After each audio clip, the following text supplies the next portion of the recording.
एक आदमी जिंदगी के अंदर बस चलता जा रहा था।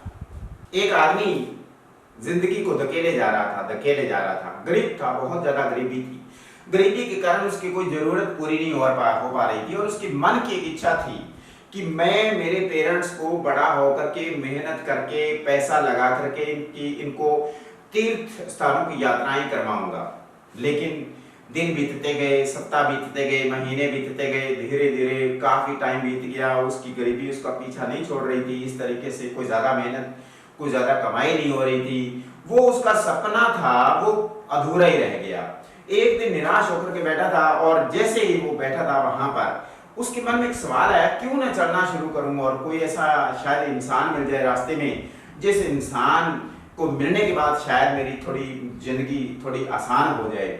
चलने लग गया, चलता गया और जैसे ही वो धूप के अंदर चला जा रहा था और वहां पर थक हार करके बैठ गया, अचानक कोई परमात्मा का रूप बनकर के वो साधु संत उधर से आए और जो उस लड़के से पूछा कि यहाँ कैसे बैठे हैं आप लोग। उसने कहा कि मेरी ये तमन्ना है, मेरी एक ख्वाहिश है जो कभी पूरी नहीं हो पाई है। आज तक इतना साल बीत गए, इतने महीने बीत गए, मेरी एक ख्वाहिश है। बोलो आपकी ख्वाहिश क्या है? मैं मेरे पेरेंट्स को तीर्थ स्थानों की यात्राएं करवाना चाहता हूँ और उनको घुमाना चाहता हूँ। पैसे नहीं है और गरीबी मेरा पीछा नहीं छोड़ रही है। मैं क्या हो सके तो मेरी गरीबी दूर कर दो और मेरे मन की इच्छा पूरी कर दो गुरुजी। और जिस तरीके से मेरे मन में ये ख्वाहिश है, मेरी ख्वाहिश को पूरा करने में आप साथ दें। उन्होंने जैसे ही उस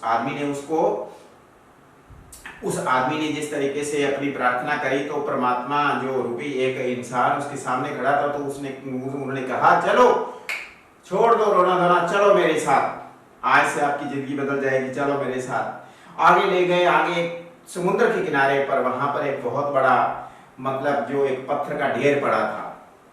गुरु जी कहने लगे ये जो पत्थर का ढेर है, इस पूरे पत्थर के ढेर को आपने एक एक पत्थर करके समुद्र में फेंकना है।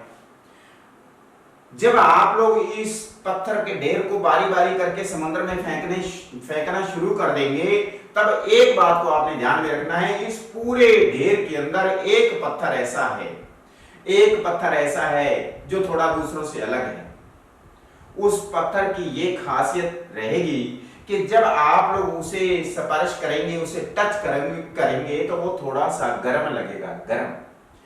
तो आपने ये देखना है जैसे ही वो पत्थर आपके हाथ में लगे और आप लोग उस पत्थर को पानी में मत फेंकना और उस पत्थर को अपने साथ घर ले जाना और घर ले जाकर के आप लोग चमत्कार देखना।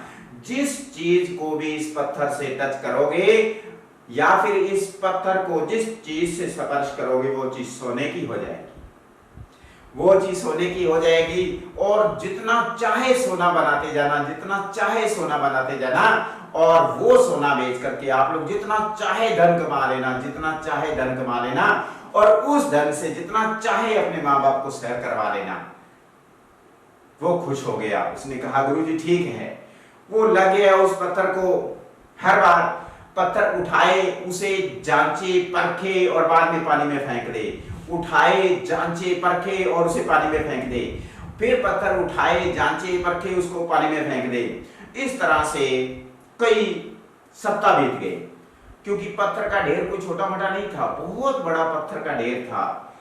और कई सप्ताह बीत जाने के बाद उसे ये प्रैक्टिस हो गई थी, उसे ये जांचने परखने की, पत्थर को एक परख करने की एक अलग उसके अंदर प्रैक्टिस आ चुकी थी। वो प्रैक्टिकल बंदा हो चुका था, इसलिए उसने मतलब उसकी जो पत्थर को उठाने की, जांचने की, परखने की जो गति थी वो तेज हो गई। अब धीरे धीरे वो जल्दी से पत्थर उठाए, जांचे परखे फेंक दे, उठाए जांचे परखे फेंक दे और जो भी पत्थर वो फेंक देता था पानी के अंदर वो दोबारा नहीं निकल सकता था। तो सुनिए जरा ध्यान से, जिस तरीके से वो अपने आप को परफेक्ट मानने लग गया कि अब मैं परफेक्ट हूं, मुझे प्रैक्टिस हो गई है, कोई दिक्कत नहीं। तो अचानक जिस दिन वो लगा हुआ था उस पत्थर के ढेर में से उठा करके फेंकने के लिए, तो अचानक उसने पत्थर उठाया, उसे जांचा परखा, फेंक दिया। लेकिन जैसे ही उसने फेंका तो उसके हाथों ने उसे बताया कि ओ ये क्या हो गया, मैंने वही पत्थर पानी में फेंक दिया, मैंने वही पत्थर पानी में फेंक दिया, और वो माथे पर हाथ रख करके रोने लग गया, बैठ गया, मर गया मैं, मेरे से कुछ नहीं हो सका। अब देखिए उसके सामने ये विपदा खड़ी हो गई, ये मुसीबत खड़ी हो गई, क्योंकि वो पत्थर दोबारा समुद्र से वापस नहीं आ सकता था। वो मौका निकल गया, वो समय निकल गया, वो टाइम निकल गया। उस टाइम को, उस मौके को, उस समय को वापस नहीं ले सकता था, चाहे करोड़ों रुपया खर्च देता, चाहे लाखों प्रयास कर लेता, चाहे लाखों दुआएं कर लेता, चाहे कुछ भी कर लेता, वो पत्थर उस समुद्र में से वापस नहीं आ सकता था।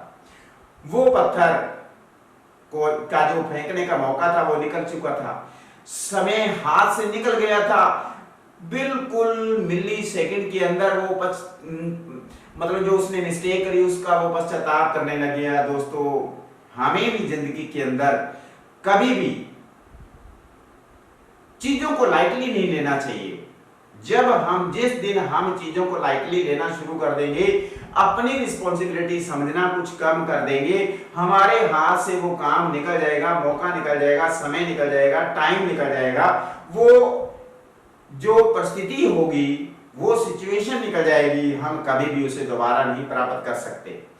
इसलिए जिस दिन हम लाइफ के अंदर सीरियसनेस छोड़ देते हैं कि अब मैं परफेक्ट हो गया हूं, अब मुझे बहुत ज्यादा प्रैक्टिस हो गई है, अब मैं बहुत ज्यादा इसके अंदर एक्सपर्ट हो गया हूं, मुझे अब ज्यादा जांचने और परखने की जरूरत नहीं है, उसने भी ऐसा सोचा था, और वो अपनी जिंदगी के अंदर एक पत्थर रूपी मौका पूरी जिंदगी के अंदर मतलब वो गंवा बैठा था, और खुद अपने हाथ से उसने उस पत्थर को पानी में फेंका था। इसलिए दोस्तों, जिंदगी के अंदर कभी भी आप लोग ये मत सोचना कि मैं एक्सपर्ट हूं, मैं परफेक्ट हूं, मैंने सब कुछ सीख लिया, अब मेरी प्रैक्टिस बहुत हो गई, मुझे कोई नहीं हरा सकता, मैं जो शब्द है आपको ले डूबेगा। इसलिए हमेशा सीरियसली वर्क करते रहना, एक दिन आपकी किस्मत आपका साथ जरूर देगी।